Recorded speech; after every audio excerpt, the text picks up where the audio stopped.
What's up, guys? My name's iirix. Today I'm going to be looking at a card that I'm really excited about, and I hope I see frequently in various formats. Today's card is Cryptbreaker. For a single black mana, you get a 1/1 zombie that has 1 black tap, discard a card, put a 2/2 black zombie creature token onto the battlefield. Tap 3 untapped zombies you control, you draw a card, and you lose 1 life. This card is, I think, pretty good value. 1 black for a 1/1, okay, sure. You're not going to send him out there into combat, or, unless you know for a fact he's not going to die.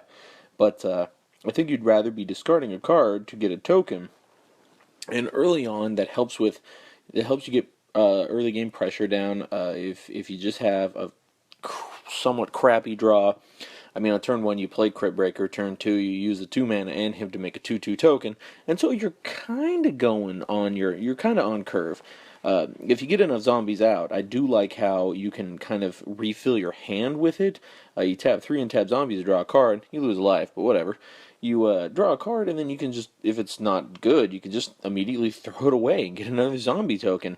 Another thing I like about it that you can do is kind of help with delirium. You could throw away whatever piece you're missing to complete the delirium. And one of those things I've noticed in my experience, I've noticed that a lot of the time when I need delirium, a land would fix the problem. But lands are hard to get in the graveyard. I mean, Angelic Purge is something that I was using a lot to complete the delirium and draft, because I would sacrifice a land, or maybe a clue, but those don't go to the grave. That doesn't help. But clues are a good thing to sacrifice for Angelic Purge, I think. Anyway, I definitely like Cryptbreaker because, it can help with delirium. It makes tokens, and it helps refill your hand, and it's a fine addition to any zombie deck. I think you don't even have to put it in just a straight zombie deck. With the black red having madness. I mean, blue has a little bit, but black and red has most of the madness in the set. Uh, well, in shadows, but for draft and standard, I really think it's something that you'd play just about anywhere. If you're playing a deck that has black, I don't see any reason not to play it, even if you don't have madness, even if you're not heavy on the zombie theme, because it just makes tokens. And when is making tokens a bad thing? Turning a dud card, a dud top deck, into a 2/2 zombie, not something I would ever argue with. So, on that note, it's pretty short today because it is a pretty straightforward card. Cryptbreaker in draft, I'm going to give it a 3 because I do feel it's cheap. It will be kind of high priority for the opponent's removal. They will take it out frequently. I would take it out as soon as I could, because it's going to snowball into more and more zombies and get stupid scary after a while. Standard in R3, because I do believe you would build this in a dedicated zombie deck so you can make the most of that drawing ability, or in a dedicated madness deck so you can, take advantage of the madness, obviously. And so I like it a lot. I'm actually somewhat debating playing a zombie deck in standard, when I'll definitely have 3 or 4 of these guys in there. So yeah, standard a 3.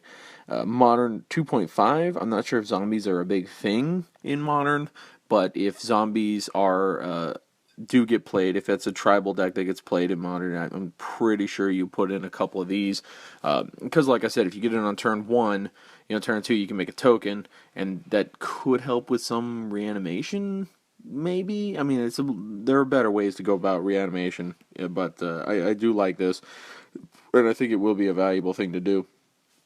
For EDH, another 3.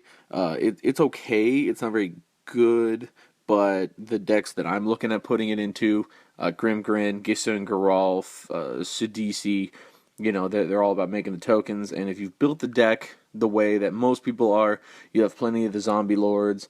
You have ways of cycling the grave back into hand or deck, and so I mean, it just fits. It's just perfect for those kind of decks. So that's what I'd say about Cryptbreaker. If you have a different opinion, I'd like to hear down below. If you like what I have to say, leave a like. Really, really appreciate it, more than you guys know.